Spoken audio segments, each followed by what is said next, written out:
Bonjour, bienvenue à toutes et à tous. Merci de nous rejoindre sur la série de webinaires Oracle France.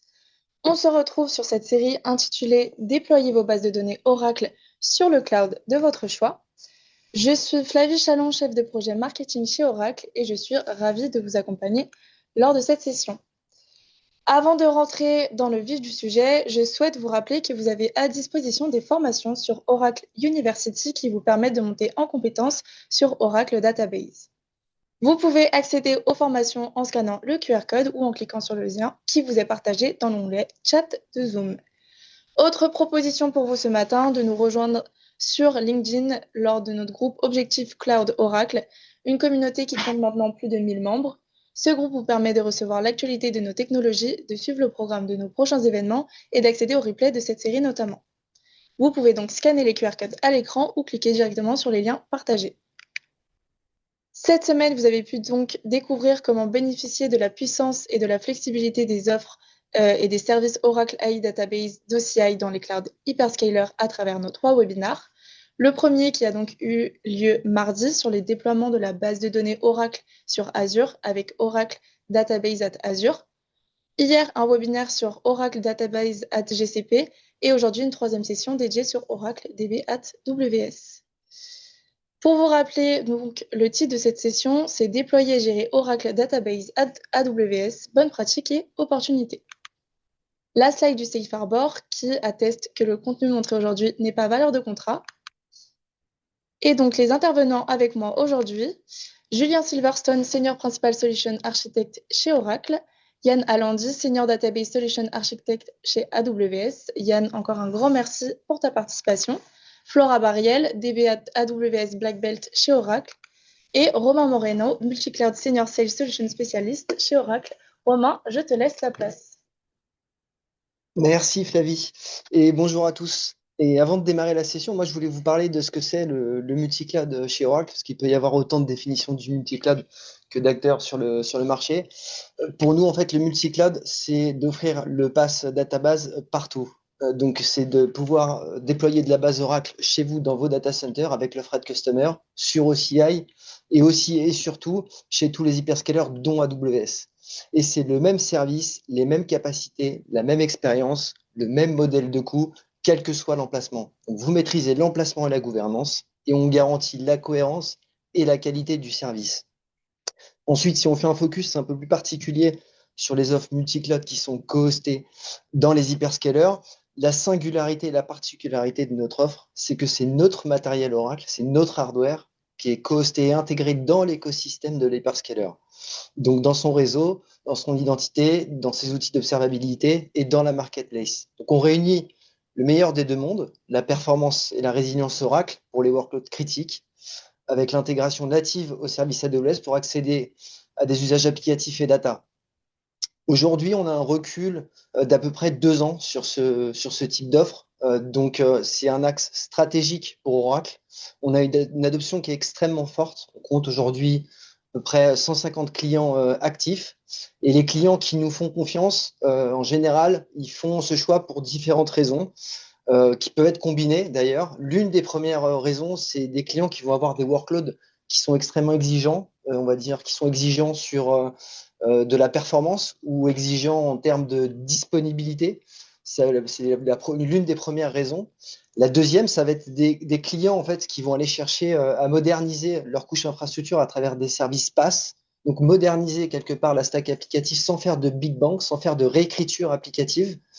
Et l'une des troisièmes raisons, elle est majeure, c'est l'innovation. Donc, c'est des clients en fait qui vont travailler sur des use cases IA dans l'écosystème d'AWS et ils vont pouvoir solliciter la base Oracle dans sa dernière version pour faire de la recherche vectorielle, pour faire des scénarios RAG ou pour même créer des agents parce que notre dernière base Oracle, elle est bien MCP ready.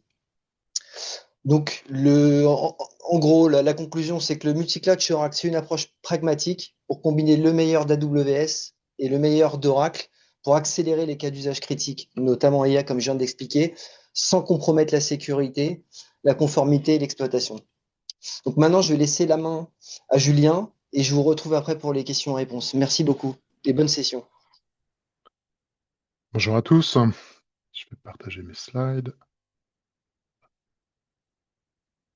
Merci Romain.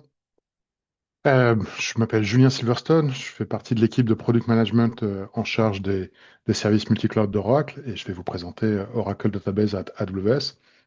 Et je vais revenir sur certains des messages de Romain et expliquer justement comment on décline cette approche pragmatique euh, avec AWS, dans AWS. Donc vraiment un slide vraiment très simple pour mettre ça en œuvre.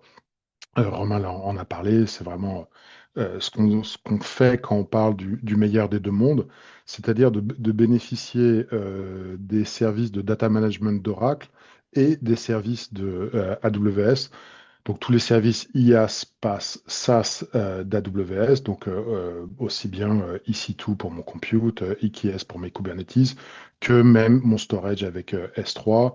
Et Romain parlait justement de AI, donc je vais pouvoir utiliser Amazon Bedrocks, par exemple, pour aller utiliser mes données stocké dans ma base de données Oracle, ma base de données Oracle qui est justement mon data center AWS, qui est précisément qui va être dans votre landing zone, dans votre AWS au compte, dans vos VPC et dans vos réseaux privés. Donc en fait, vous allez pouvoir retrouver, et vous pouvez retrouver dès maintenant la suite de solutions data management d'Oracle, donc c'est-à-dire qui tourne sur de l'infrastructure Exadata, être capable de retrouver donc Real Application Cluster, donc ce qu'on appelle communément RAC, donc d'être capable de retrouver un cluster, des clusters RAC directement dans votre environnement AWS, de pouvoir retrouver Autonomous Database. Je vais approfondir un petit peu, mais donc du coup d'avoir une solution qui va gérer pour vous vos différentes traitements en termes d'expérience d'administration de base de données. Tout ça justement en tournant sur de l'Exadata, de bénéficier des performances d'Exadata pour consolider vos bases de données les plus exigeantes et les plus critiques, tout en bénéficiant du moteur de base de données Oracle. Donc, comme Romain le disait, bénéficier des dernières évolutions et des dernières fonctionnalités, c'est-à-dire d'avoir ce qu'on appelle la converge database et donc de pouvoir faire tourner tous vos types de charges de travail de base de données, aussi bien des bases de données transactionnelles, analytics, donc sur data Lake, que aussi non structurées avec du JSON et aussi de bénéficier, je pense à Spatial, je pense au graph, mais je pense aussi notamment à tout ce qui va être vector search et donc de pouvoir utiliser vos modèles de IA directement avec vos données dans votre base de données qui va servir à toutes vos applications et vos applications les plus critiques. C'est ça ce qu'on veut dire quand on parle du meilleur des deux mondes, c'est donc de réunir tout ce qui va être database management euh, dans sa meilleure condition, en pensant à la sécurité, en pensant à la performance, avec tous les services cloud de AWS.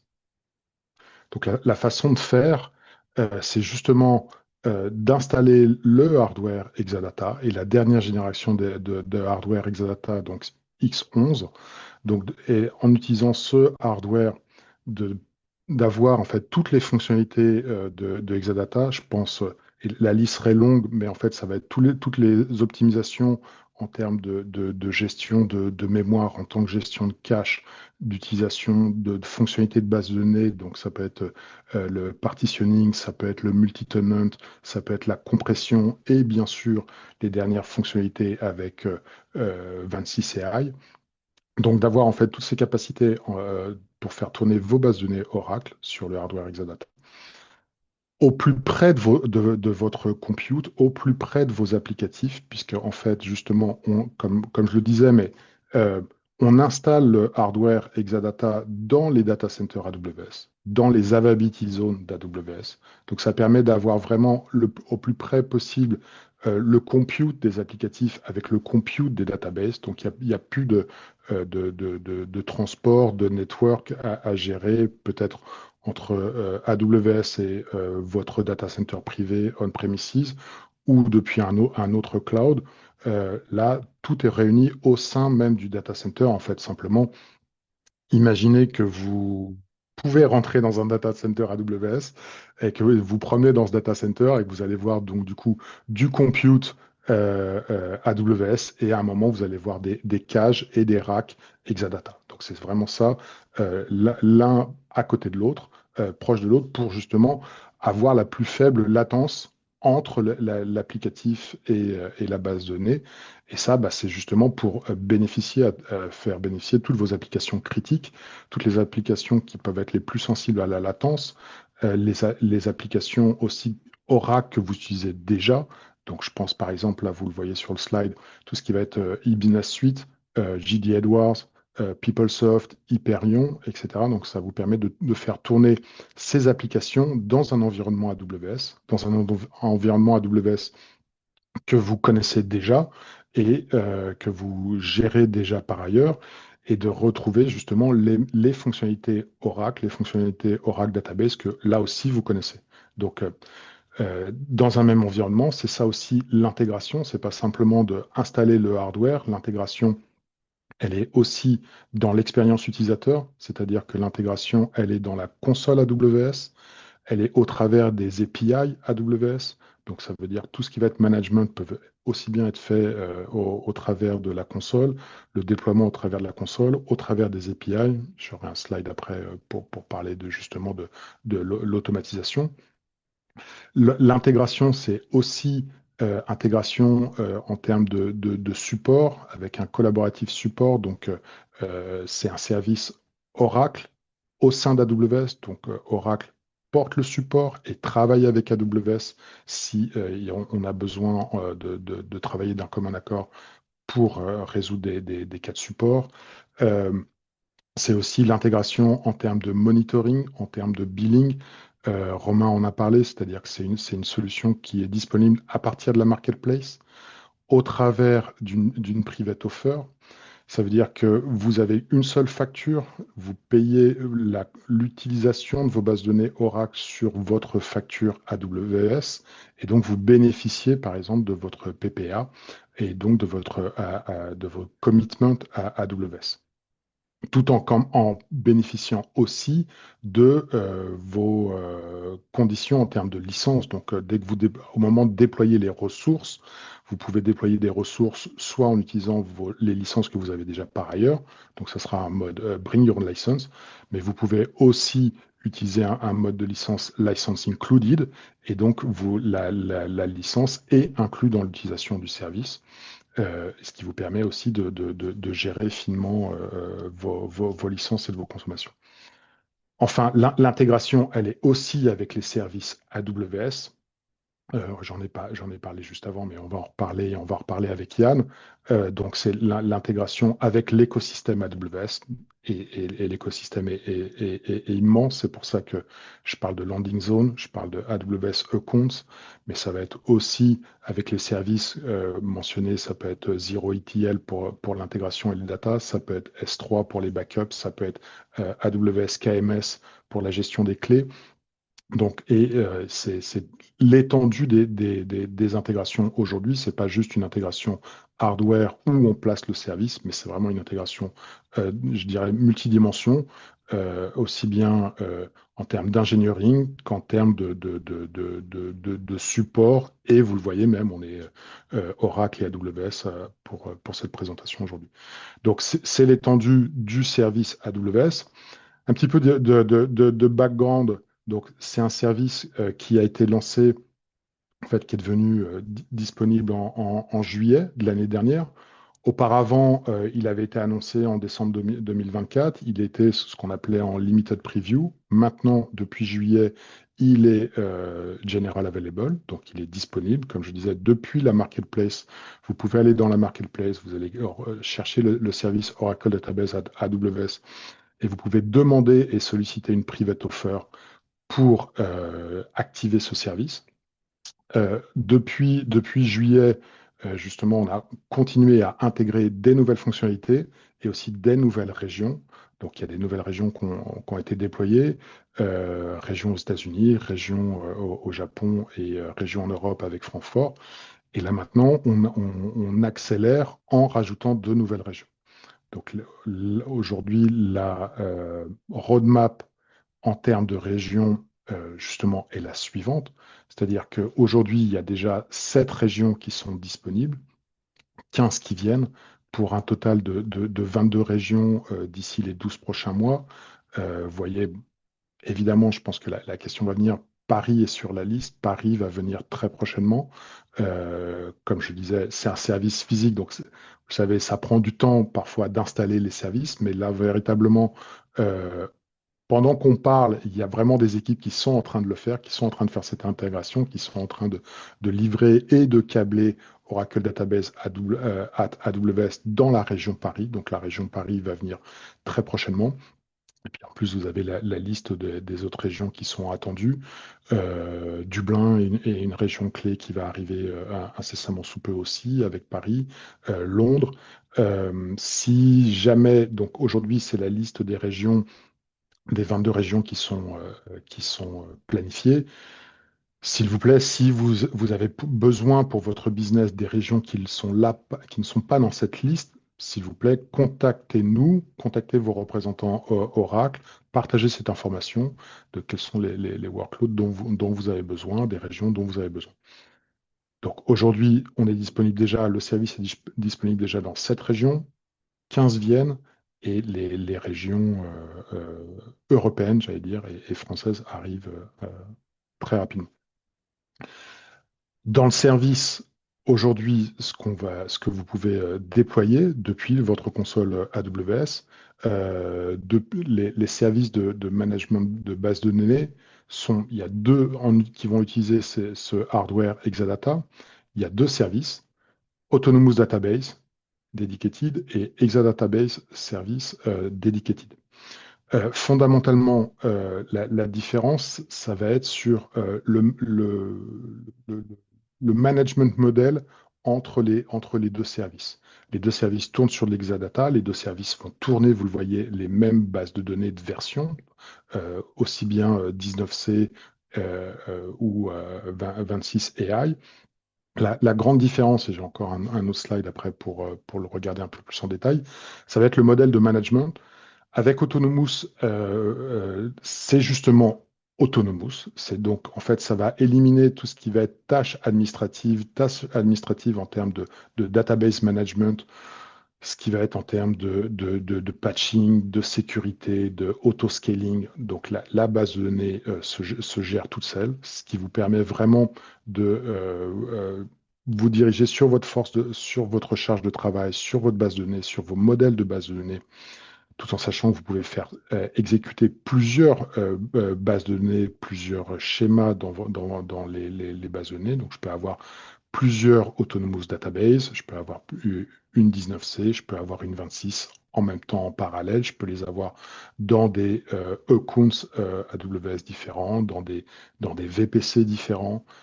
Donc, c'est ce qui va me permettre de faire travailler mes différentes workloads. Et je peux avoir des workloads transactionnels, je peux avoir des workloads data warehouse ou data lake, je peux avoir des workloads justement non structurés en forme de JSON. Donc ça, c'est la partie autonomous. Donc peut-être que pour des applications et des workloads, euh, vous n'avez pas besoin d'un management fin en termes de gestion de base de données. Et donc vous pouvez aller sur un modèle autonomous database. Et peut-être pour des gestions plus traditionnelles sur lesquelles vous voulez aussi avoir un peu plus de contrôle, il y a la partie Exadata. Exadata Dedicated qui va vous permettre de gérer là aussi plusieurs environnements. Vous pouvez créer plusieurs database Roam, plusieurs CDB, plusieurs PDB, exécuter consolider vos bases de données transactionnelles, là encore analytics, faire tourner plusieurs versions. Mais aussi, ça va vous permettre d'avoir un accès root à vos environnements. Ça va vous permettre de devenir, je ne sais pas, le user Oracle, user Grid, répliquer les cron tabs que peut-être que vous utilisez aujourd'hui on-prem, d'installer des agents, etc. Donc d'avoir une gestion qui va être ce qu'on appelle shared responsibility, où Oracle vous apporte des fonctionnalités, vous apporte de la maintenance du patching, et vous êtes aussi en contrôle de ça, et vous pouvez les appliquer à votre rythme. ok. Les deux, donc en fait, c'est deux modèles en fait, de management, les deux fonctionnant sur le hardware Exadata que vous allez déployer dans votre environnement AWS. Donc, peut-être pour résumer visuellement, vous voyez là, j'allais dire un peu les deux stacks et en fait, du coup, la responsabilité entre Exadata Dedicated et Autonomous Database. Avec Autonomous, vous gérez vos données, vos data, donc en gros vos PDB et vos data. Tout le reste en dessous est géré par Oracle. Évidemment, tout ce qui va être, j'allais dire, le physique, le networking, le cooling, le power est géré par AWS. Puis ensuite, toute la stack va être gérée par OCI, par Oracle, qui va mettre à jour la base de données. Qui va sécuriser la base de données, la patcher, etc. Vous gérez vos bases de données. Avec Exadata, vous avez un peu plus de détails et de contrôle. Vous avez accès à la machine virtuelle, c'est-à-dire au nœud du cluster. Vous avez un accès root, vous avez un accès SSH, et donc vous pouvez gérer vos différents environnements. Par exemple, créer différents database roams, CDB, etc. Et vous êtes en contrôle aussi de l'update et du patching. Et bien sûr, en fait, quelque chose qui est clé, là, on montre deux hardware, mais ça peut être le même hardware. Donc, vous pouvez très bien avoir dans un même environnement un Autonomous Database qui va être dédié qui va correspondre aux besoins d'une application.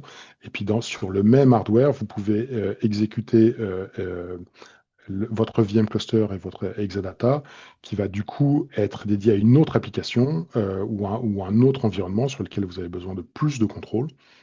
Et donc, vous pouvez combiner absolument les deux. Donc, en termes de fonctionnalité, j'allais dire un peu la photo de où on en est aujourd'hui en termes de fonctionnalité. Comme je le disais, Exadata Dedicated est disponible. Autonomous Database Dedicated sur infrastructure Exadata est déjà disponible. En termes de backup, vous avez plusieurs options, notamment Autonomous Recovery Service. Peut-être que vous connaissez déjà on-premises, qu'on appelle ZDLRA, qui est l'appliance pour tout ce qui va être backup, backup en temps réel, backup immutable, et qui vous permet de restaurer vos backups peut-être sur un autre environnement, etc. Donc, Autonomous Recovery Service est disponible là aussi dans les data centers AWS. Donc ça, en termes d'offering, c'est les solutions de base de données. En termes d'intégration, rapidement, vous voyez que la gestion, le déploiement peut se faire depuis la console AWS, mais aussi en utilisant AWS CloudFormation avec Terraform, etc. Vous pouvez combiner les différents SDK et les différents API pour gérer end-to-end. Et après, c'est une base de données Oracle, les bases de données Oracle que vous connaissez déjà, que vous gérez déjà. C'est pas, donc, en termes de migration, ce qu'on préconise, c'est d'utiliser Zero Downtime Migration, donc l'acronyme que vous allez peut-être voir, vous avez vu plusieurs fois, qui est ZDM, qui va vous permettre de vous aider à migrer efficacement, à migrer rapidement vos bases de données en utilisant les méthodes que vous connaissez déjà, peut-être DataGuard, peut-être du DataPump, etc., peut-être du Golden Gate. Donc ça, c'est les différentes méthodes que vous allez retrouver pour AWS. Et puis après, l'intégration, j'en parlais, ça va aussi avec la gestion des clés. Vous pouvez utiliser la gestion des clés d'AWS ou la gestion des clés Oracle. Utilisez par exemple DataSafe pour tout ce qui va être l'audit de vos data et de tous vos records. Intégrer à vos solutions existantes de Oracle Enterprise Manager pour tout ce qui va être monitoring et discovery de vos bases de données et supervision. Donc là encore, dès l'instant où vous avez la connectivité dans vos VPC, et ben, votre Enterprise Manager qui est peut-être on-prem, qui est peut-être sur AWS, va pouvoir reconnaître vos bases de données que vous allez déployer dans AWS. Plus toute l'étendue des fonctionnements et des intégrations avec AWS. Rapidement, vous retrouvez vos monitoring dans CloudWatch, etc. Enfin, en termes de commercial, comme je le disais, au travers de la marketplace, au travers de la private offer ensuite que vous pouvez partager entre vos différents AWS accounts. Donc, vous pouvez avoir une private offer et activer les différents AWS accounts au sein de la même organisation. Donc, ça vous permet du coup de faire bénéficier les différents comptes. Souvent, ce qu'on voit, c'est qu'évidemment, il y a des accounts pour, je sais pas, pour l'environnement de dev, pour l'environnement Q&A, pour l'environnement de prod ou par applicatif. Donc, en fait, vous pouvez utiliser la même private offer. Vous pouvez même, avec Resource Sharing Across, ce qu'on appelle RAM, partager cette infrastructure Exadata entre les différents environnements. Et enfin, vous pouvez aussi utiliser le partner resell si vous ne contractez pas directement, mais au travers d'un partenaire. C'est aussi une option. Enfin, en termes de roadmap, pour reprendre un peu ce que disait Romain, la vision, c'est d'avoir les mêmes services, donc c'est les mêmes services, les mêmes fonctionnalités, les mêmes coûts entre les différents hyperscalers. Donc aujourd'hui, AWS est disponible, comme je le disais, Autonomous Dedicated, Exadata Dedicated, mais donc il y a d'autres services qui vont venir.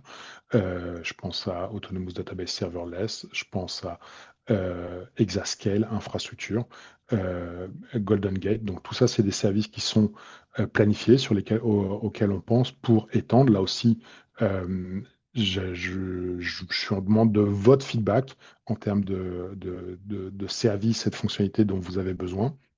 Donc, c'est ce qui est prévu pour, comme disait Romain, retrouver le même service across les différents hyperscalers et au CI. Et c'est ce qui est prévu pour AWS. Mais là encore, j'ai besoin de votre feedback.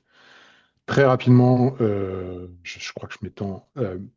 Peut-être pour vous montrer en un screenshot, on n'a pas le temps d'aller dans la console, mais demain, quand vous allez activer votre environnement, solliciter votre private offer, accepter votre private offer, vous allez retrouver votre environnement Oracle Database at AWS dans votre console. Vous voyez, c'est ma console, vous pouvez avoir la même très rapidement.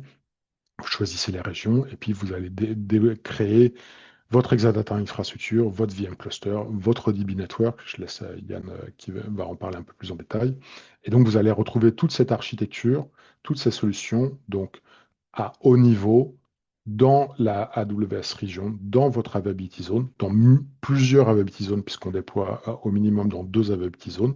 Et c'est ce qui va vous permettre, du coup, d'interconnecter vos services AWS et vos services de base de données directement dans votre environnement AWS.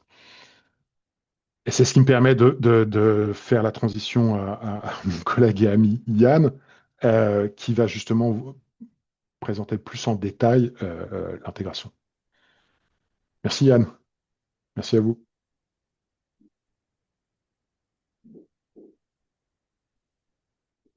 Voilà, bonjour, merci Julien, bonjour à tous. Donc normalement j'ai pris le contrôle des slides, donc que vous devriez voir en plein écran le slide avec rien qui gêne.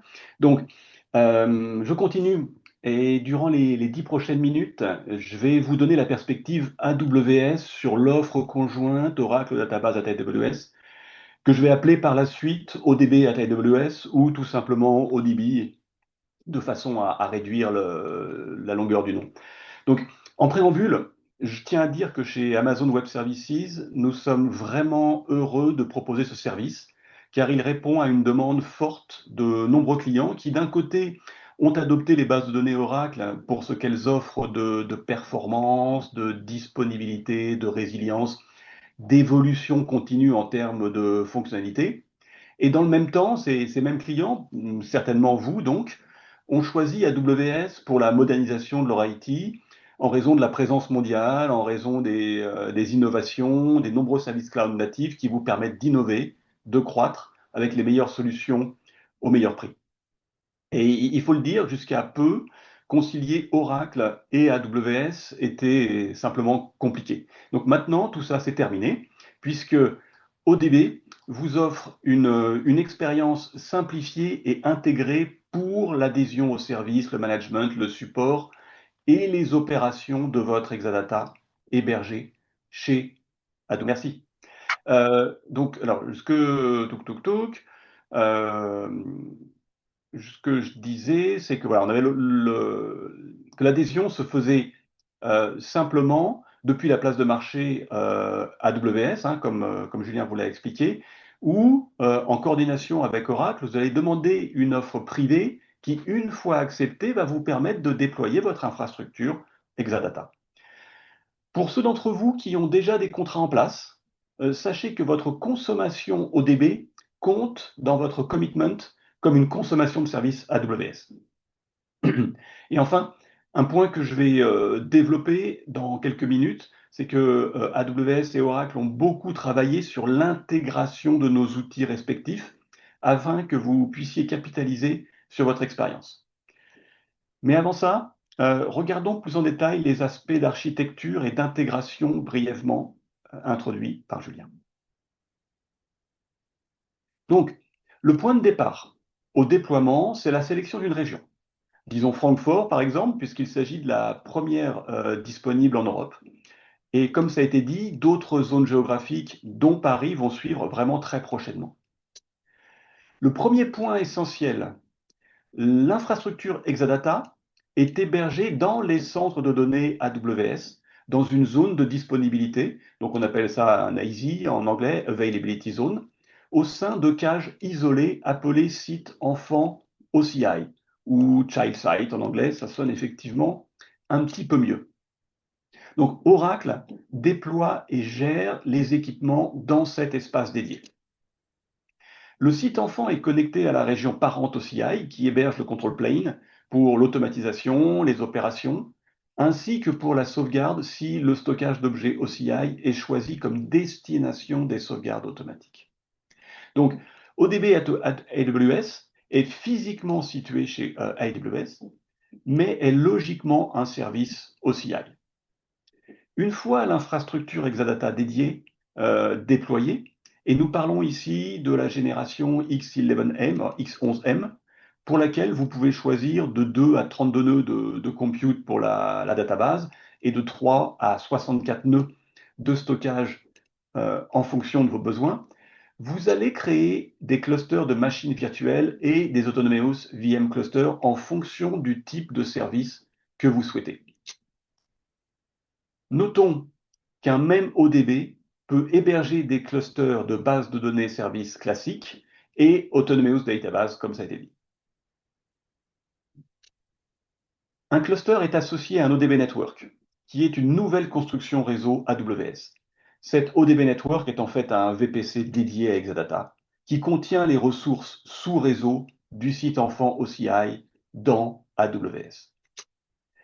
Le réseau ODB est également connecté à un VCN côté OCI, avec les mêmes plages d'adresse IP ou CyberBlock.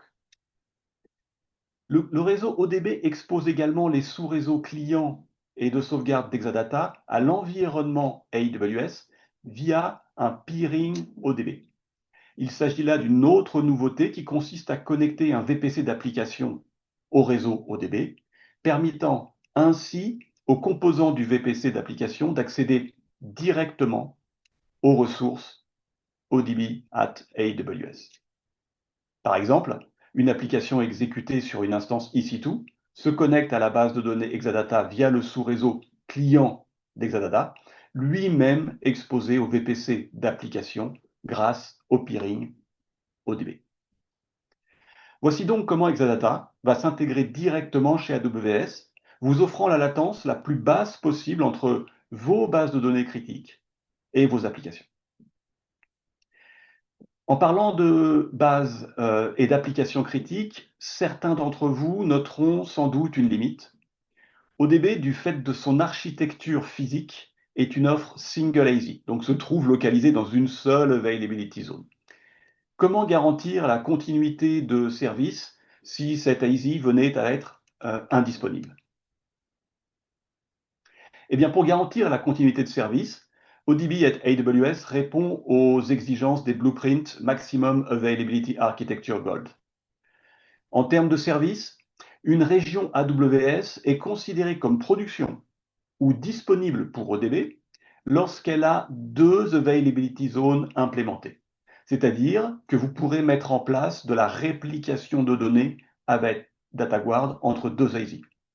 Donc notez aussi que chez AWS, une région se compose d'un minimum de 3 availability zones et que la distance entre deux availability zones est entre 10 et 100 km. Donc une distance suffisante pour protéger contre un incident majeur, mais en même temps assez proche pour garantir une latence très basse. De plus, grâce à la capacité on-demand d'ExaDB, vous pouvez maintenir la zone de disponibilité secondaire et la région de reprise après sinistre dans une configuration dite pilote économique en utilisant seulement 20% de la capacité eCPU. Ces ressources peuvent rapidement atteindre leur pleine capacité sans interruption de service en cas de bascule de charge, par exemple. Le schéma de ce slide illustre donc l'architecture de référence pour une implémentation équivalente à l'architecture MAA Gold d'ExaDBD sur AWS, avec une configuration DataGuard entre deux AZ où on va avoir de la synchronisation synchrone, de la réplication synchrone, et entre deux régions également. D'ailleurs, on parlait d'intégration de services. DataGuard est fourni comme une solution managée pour ExaDBD et ADBD. Cela signifie qu'en utilisant les API ou en utilisant la console, vous pouvez provisionner des configurations DataGuard interzone ou interrégion. Donc voilà pour les problématiques de continuité de service du côté de la base de données. Et pour finir, comme ça a été dit il y a quelques minutes, le service Oracle Database at AWS est bien plus qu'une simple initiative de co-hébergement. Il s'agit d'une collaboration entre les équipes d'ingénierie, AWS et Oracle, visant une intégration complète. Donc, si vous avez déjà déployé des workloads chez AWS, vous souhaitez sans doute continuer à utiliser les services opérationnels de sécurité et d'infrastructure que vous connaissez. Par exemple, vous utilisez IAM pour centraliser le contrôle d'accès, S3 pour vos sauvegardes et pour le stockage d'objets, CloudWatch pour la supervision, EventBridge pour les alertes et CloudTrail pour la gouvernance et l'audit. Vous maîtrisez les composants VPC et réseau, vous déployez votre infrastructure en tant que code avec CloudFormation ou Terraform. Eh bien, Oracle Database at AWS est parfaitement intégré à l'ensemble de ces services. Un dernier point important qui n'apparaît pas sur ce slide, mais qui est essentiel, KMS, donc le service de gestion de clés, Key Management Service, est également intégré et permet la gestion de vos clés pour le Transparent Data Encryption et pour les Master Encryption Key, pour l'encryption de vos données at rest pour ExaDBD et Autonomous Database. Voilà. Sur ce, je passe la parole à Flora qui va vous présenter un retour d'expérience client sur lesquels les équipes Oracle et AWS ont collaboré. Merci beaucoup, Yann. Bonjour à tous. J'espère qu'on voit mes slides.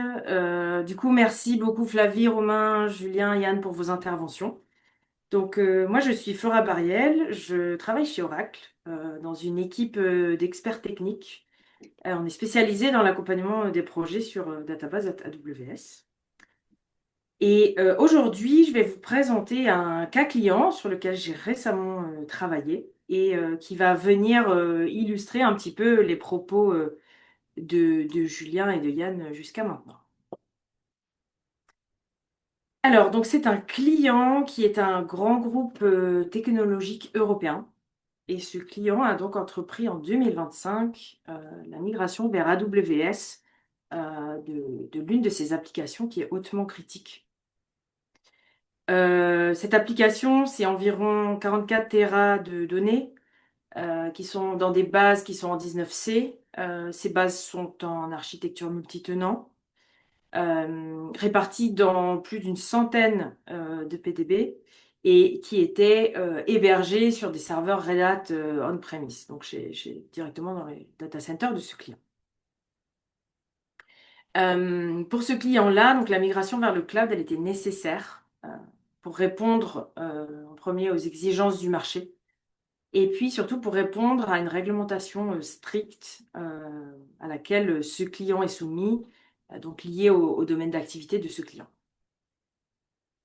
Le principal défi pour eux, c'était donc de moderniser cette architecture, mais sans faire de compromis. Donc, sans faire de compromis sur la fiabilité, sans faire de compromis sur les forts besoins de performance, ni sur, évidemment, la réglementation à laquelle ils sont soumises, et également sans faire de compromis sur leurs exigences en matière de sécurité, de compliance, d'audit, etc.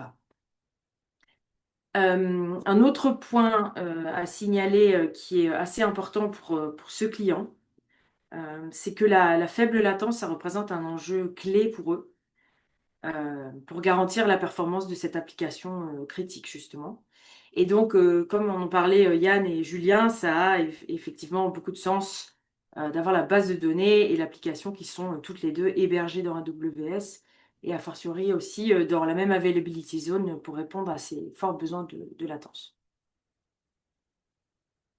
Donc, comme évoqué, ce client est soumis à des exigences strictes liées à son domaine d'activité et la solution, justement, Database AWS, elle est certifiée en ce sens. Et une chose importante à noter au niveau des défis, c'est que ce client était soumis à des fortes contraintes de temps sur ce projet, notamment voilà, liées à leur organisation et à leur direction en interne. Et une chose à noter qui avait été évoquée au début de la présentation par Julien, et puis vous allez comprendre pourquoi je précise ce point. Quelque chose qui était crucial pour le client, c'était de ne pas avoir à réarchitecturer ni l'application ni la base de données. Donc c'était très important pour eux de faire une migration de type lift and shift finalement. Maintenant, en termes de solutions, le choix s'est donc orienté vers le service Exadata Database Service at AWS. Donc, comme expliqué par Julien, ce service permet entre autres une grande flexibilité tout en maintenant en fait le contrôle sur l'administration de l'environnement de base de données. Ce service permet également de mettre en place une forte consolidation et à différents niveaux, donc que ce soit au niveau évidemment du partage de l'infrastructure, mais également au niveau des virtual machines et au niveau des bases de données avec des technologies comme multitenant. Et Exadata Database Service, c'est également le service qui permet dans AWS de faire du lift and shift au niveau de la base de données. Et donc, comme expliqué auparavant dans les défis du client, pas besoin de réingénierie sur cette partie-là. Alors, comme un petit peu illustré par Yann juste avant, pour assurer évidemment la haute disponibilité, la solution elle a été déployée sur 2 availability zones dans la région AWS Francfort. Et la réplication des bases de données est assurée par DataGuard. Petite parenthèse, mais Yann en a parlé brièvement, les recommandations d'Oracle en termes de maximum availability architecture, elles sont bien évidemment applicables sur Database at AWS. Donc peut-être des technologies et des pratiques auxquelles vous êtes déjà habitués. Alors au niveau des solutions, donc sur ce slide, je parle de quelques services qui ont été choisis pour ce client, pour ce déploiement-là.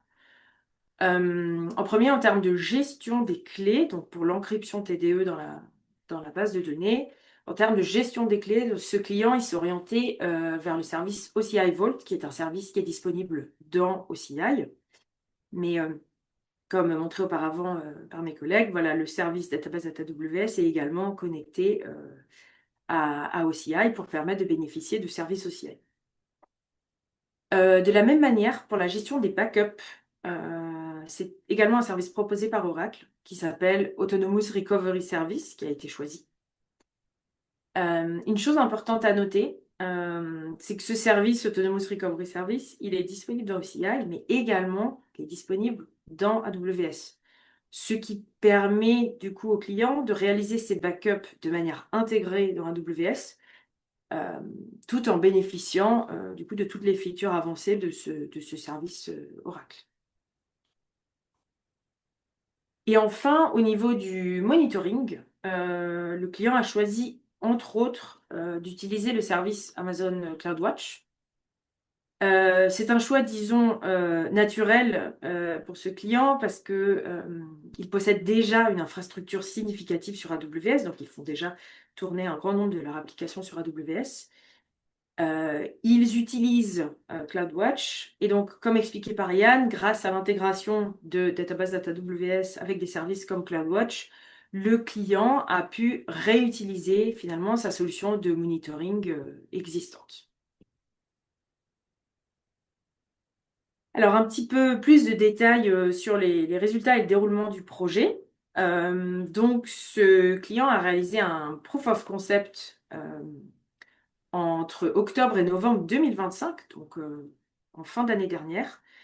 À l'époque, la région Francfort n'était pas encore disponible pour ce service. Donc, ils ont pu réaliser ce proof of concept sur une région qui propose Oracle Database AWS aux États-Unis. Et ce qui s'est passé, c'est que dès que la région Francfort a été mise à disposition pour Database AWS, c'était à la fin du mois de décembre, ils ont pu directement commencer à implémenter leur solution cible dans leur région cible, qui était donc Francfort. À l'heure où je vous parle, donc là on est le 12 février, la plateforme de production du client elle est maintenant prête dans la région AWS Francfort depuis début février. Et une chose importante à noter dans ce processus, c'est qu'ils ont vraiment su tirer parti en fait, de l'automatisation qui est offerte par OCI et par AWS pour mettre en place et pour administrer ce genre de solutions. Ça a vraiment permis d'accélérer leur implémentation. Et plus en détail, ils ont aussi utilisé donc, Terraform et Ansible, qui sont évidemment des technologies compatibles avec Database AWS, pour automatiser leur déploiement, leur provisioning, leur administration et limiter les risques opérationnels. Aussi, une chose à savoir, c'est que ce client utilisait déjà de manière assez poussée Ansible sur leurs anciens systèmes on-prem, et ils ont pu, disons, transporter leur playbook et les utiliser sur la nouvelle solution Database AWS également. Donc, suite à la mise en place de cette nouvelle infrastructure, ils ont évidemment pu valider la conformité de la plateforme à leurs exigences opérationnelles. Ils ont pu valider la sécurité, la stabilité, les procédures de disaster recovery qu'ils avaient en place et qui étaient très, très spécifiques pour leur application. Et bien sûr, la compatibilité de leur application existante, qui n'a donc pas dû subir de réingénierie justement de la base de données. Et puis, un petit point que je voulais noter également et dont Julien et Yann ont parlé, c'est que finalement, sur ce projet, il y a eu une excellente collaboration entre les équipes côté client, les équipes côté AWS et les équipes côté Oracle. Donc vraiment une collaboration très, très serrée entre les trois parties pour mener à bien ce projet efficacement et puis pour permettre à ce client de respecter ces délais très serrés. Voilà, donc merci à tous. Je vais repasser maintenant la main à Patrick pour conclure ce webinaire. Merci Florent et bonjour à tous. Donc on va passer effectivement aux questions-réponses. Donc il y a déjà quelques-unes qui ont été posées, donc n'hésitez pas. Aussi pendant la session, ça me permet de faire la promotion de notre événement annuel qui va venir là au mois de mars, là le 19 mars. On va beaucoup parler, notamment de ces sujets-là. Donc à nouveau, on aura Nicolas Saudemont, on aura Nicolas Torel qui vont reprendre des sujets avec du multi-cloud et en traitant d'AWS. Donc voilà, n'hésitez pas à vous inscrire à cet événement du 19 mars. Alors, on prend vos questions. Donc là, la première, c'est question de licence. Hein, bon, vous verrez, il y a des questions très techniques, il y a des questions qui sont un peu plus de contrat. Donc, quel type de licence voilà, est utilisable en BIOL, en Bring Your Own License? Qui peut prendre cette question? Je veux bien l'apprendre, Patrick. Je sais pas si vous Vas-y, m'entendez. Romain. Oui, très Ouais. bien. Donc, je confirme, donc les deux licences sont biolables, d'accord? Après, il faut regarder en fonction du service qui est utilisé. Donc, chaque cas est particulier, mais la réponse, c'est oui. On peut faire du biol avec de la standard édition et dans l'enterprise édition. et après étudier plus précisément la cible. Ok, super. Merci Romain. Voilà, si ça n'a pas répondu tout à fait à votre question, n'hésitez pas Oui, à nous après, refaire une je peux petite donner mes précision coordonnées dans la messagerie pour si jamais il y a besoin dans le chat. d'informations complémentaires. Super. On enchaîne alors autour de Autonomous, on a parlé tout à l'heure, donc la gestion des sauvegardes restauration. Qui Oui, peut revenir sur ce sujet-là? je Laura, vais à toi. prendre cette question. Du coup, la question, c'est la gestion des sauvegardes restauration se déroule comment en mode Autonomous? Donc, je vais essayer de vous expliquer un petit peu ça. Donc, lors de la création d'une base de données en Autonomous, il est possible de choisir vers quelle destination vont être envoyés les backups automatiques. Donc, on parle de backup automatique parce que en créant la base, on peut définir une durée de rétention pour ce backup. On peut définir une destination pour ce backup. Donc, à l'heure actuelle, les destinations possibles pour Autonomous, c'est soit d'envoyer le backup sur Amazon S3 par défaut, soit d'envoyer le backup sur OCI Object Storage. Il va y avoir des nouveautés qui sont à prévoir et qui vont être annoncées plus tard. Et donc, on peut choisir de faire des backups automatiques vers l'une de ces destinations à la création de la base de données en spécifiant la période de rétention. Et donc ensuite, ces backups sont gérés automatiquement de cette manière par Oracle. Et il est possible, donc, à travers le control plane ou même à travers des API, de pouvoir lancer des restores de bases de données. Et puis, il est aussi possible de faire des long-term retention backup. Donc, ces backups à rétention long terme, on peut choisir une rétention entre 3 mois et 10 ans. Je ne sais pas si peut-être Très Julien ou bien. Yann voulait rajouter quelque chose. Non? Comme d'hab, erreur de débutant, j'ai oublié de unmute. Non, mais t'as tout dit et surtout bah, d'être attentif aux nouveautés, aux nouveautés aussi bien en région que en fonctionnalité, ouais, puisque on introduit, enfin, on rajoute des fonctionnalités régulièrement et les régions. Donc, tout ça, c'est documenté, c'est publié et dans la documentation AWS, dans la documentation Oracle aussi, vous allez retrouver la liste des régions qui sont live, la liste des services qui sont live par région, et puis du coup, la liste des fonctionnalités. Merci Julien. Julien, justement, sur les régions qui sont live, là, tu as des breaking news pour nous. Là, on demande effectivement quand est-ce que ce sera disponible à Paris. On veut une date, pas forcément l'heure. Non, alors, date, c'est toujours compliqué. C'est toujours compliqué, surtout parce que, comme j'ai dit, c'est un service physique. Vous savez, quand on parle de service physique, il peut toujours se passer quelque chose, un problème de câble, un problème de shipping. Enfin, aujourd'hui, Multicloud, on est dans 72 régions, donc, enfin, je ne vais pas vous résumer. On a eu vous pouvez avoir tous les problèmes que vous pouvez imaginer avec du shipping et du hardware. Donc, je ne peux pas vous donner une date. Et encore moins une heure, Patrick. Mais, mais on est vraiment en train de travailler dessus. Et donc, je peux pas faire mieux qu'incessamment sous peu, mais vraiment incessamment sous peu. Et, euh, et donc, ouais, un avenir vraiment très proche, quoi. Ok. Merci Julien. On compte sur toi. Euh, alors ensuite, on va revenir sur cette question de migration, Julien, si tu veux bien. Donc, je comprends que c'est quelqu'un qui travaille sous AX et voilà, qui se demande effectivement est-ce que en bougeant vers Oracle, DBA, AWS, il retrouvera effectivement le même comportement, les mêmes fonctionnalités. Ouais, et ben, la réponse, c'est oui. Alors évidemment, il faut toujours voir les détails, mais en fait, ce que je veux dire par là, c'est que euh, c'est la même base de données Oracle qui tourne dans AWS, la même fonctionnalité de base de données, les mêmes expériences de base de données que vous connaissez. Donc en fait, et notamment en utilisant, j'en ai parlé tout à l'heure, ZDM, donc Zero Downtime Migration, qui va en fait orchestrer et définir avec vous, en fait, votre scénario de migration, donc en fonction de votre source.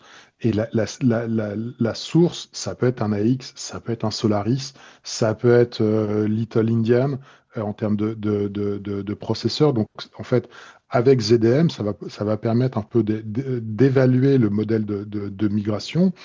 Donc, est-ce que du coup, ça va être une migration logique, une migration avec Golden Gate, avec un transport de table space?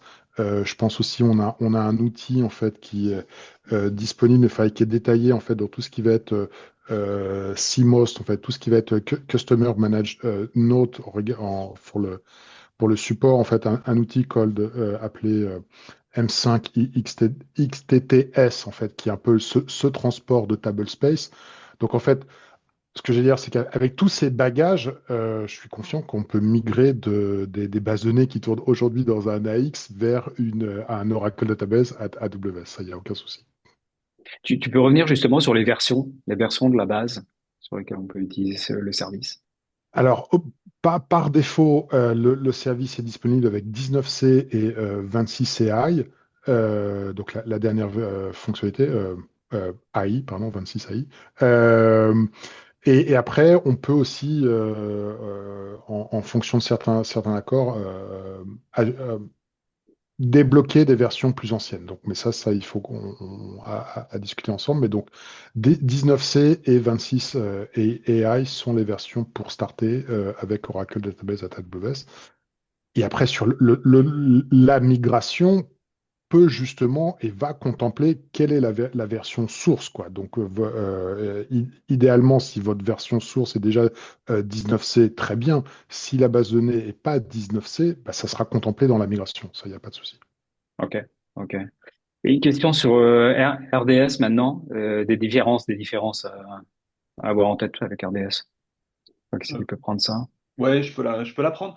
Donc, en fait, ouais, quand on a besoin de tourner une base Oracle sur AWS, on a trois options.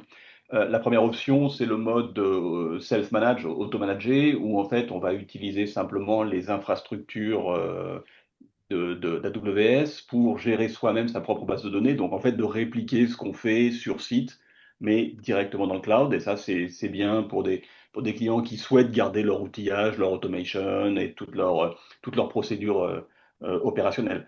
Ensuite, la deuxième option, c'est RDS, donc qui est le Relational Database Service. Donc là, c'est pour les clients qui veulent s'affranchir de toute la partie justement opérationnelle et management et d'utiliser l'outillage automatisé qu'on fournit autour de la base.